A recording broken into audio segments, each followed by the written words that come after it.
आज बात करेंगे हम एक वीडियो के बारे में जो हमारे मेंबर ने पोस्ट किया है जिसमें दिखाया गया है कि एक लड़का बैडमिंटन खेलते हुए गिर जाता है नीचे और उसके बाद शायद उसकी मृत्यु हो जाती है और वहाँ कैप्शन में लिखा है 25-year-old Rakesh collapsed and died of a heart attack while playing badminton in Hyderabad. तो सबसे पहले तो मैं आपको बता दूं, हार्ट अटैक का मतलब कार्डियक अरेस्ट नहीं होता है। ये दोनों अलग कॉन्सेप्ट है। हार्ट अटैक का ये मतलब होता है कि हार्ट की नस में कोई अगर ब्लॉकेज है तो उससे जो हार्ट को ब्लड सप्लाई रुक जाता है, उसकी वजह से जो हार्ट को डैमेज होता है उसे हम हार्ट अटैक कहते हैं। जबकि कार्डियक अरेस्ट का ये मतलब है कि दिल की धड़कन का या हार्ट की पंपिंग का टोटली रुक जाना। इसके वजह से मेनली जो ब्लड सप्लाई बॉडी को सडनली रुक जाता है तो ब्रेन हमारा काफ़ी सेंसिटिव है। ब्रेन को ब्लड सप्लाई अगर नहीं मिला तो थोड़े ही समय में ब्रेन डेथ हो जाती है, यानी कि उस व्यक्ति की मृत्यु हो जाती है। तो हार्ट अटैक का जो कॉन्सेप्ट है वो सिर्फ हार्ट को डैमेज यहाँ तक ही सीमित है।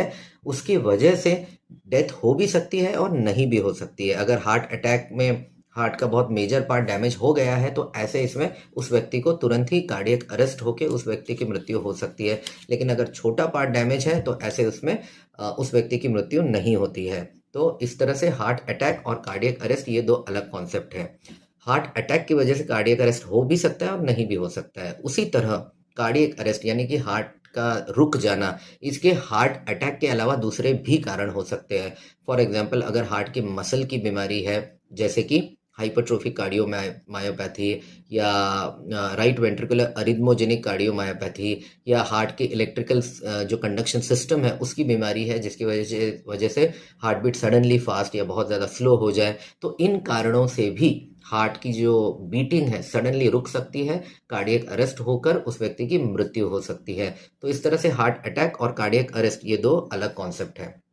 अब आते हैं कि ऐसा होने से बचने के लिए हमने क्या करना चाहिए। तो सबसे पहली बात, अगर आप कोई भी हेवी एक्सर्शनल एक्टिविटी में इन्वॉल्व होना चाहते हैं, फॉर एग्जांपल आप स्पोर्ट्स एक्टिविटी में इन्वॉल्व होना चाहते हैं, मैराथन दौड़ना चाहते हैं, ट्रैकिंग पे जाना चाहते हैं, तो ऐसी कोई भी एक्सर्शनल एक्टिविटी करने के पहले अपना एक कार्डियक जो बेसिक चेकअप होता है वो ज़रूर करवा लेना चाहिए।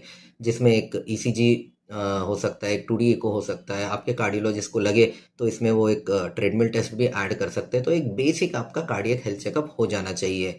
दूसरा, अगर आपकी एज 35 ईयर से ज़्यादा है तो भी एटलीस्ट ज़िंदगी में एक बार आपने अपना ये बेसिक जो कार्डियक हेल्थ का चेकअप है वो डेफिनेटली करवा लेना चाहिए और ये करवा के इंश्योर कर लेना चाहिए कि आपके हार्ट की जो हेल्थ है वो ठीक है। तो ये कुछ बेसिक बातें जो आपने ध्यान रखनी चाहिए अगर आप खुद को हार्ट अटैक या कार्डियक अरेस्ट से, ऐसे सडन अरेस्ट से बचाना चाहते हैं तो।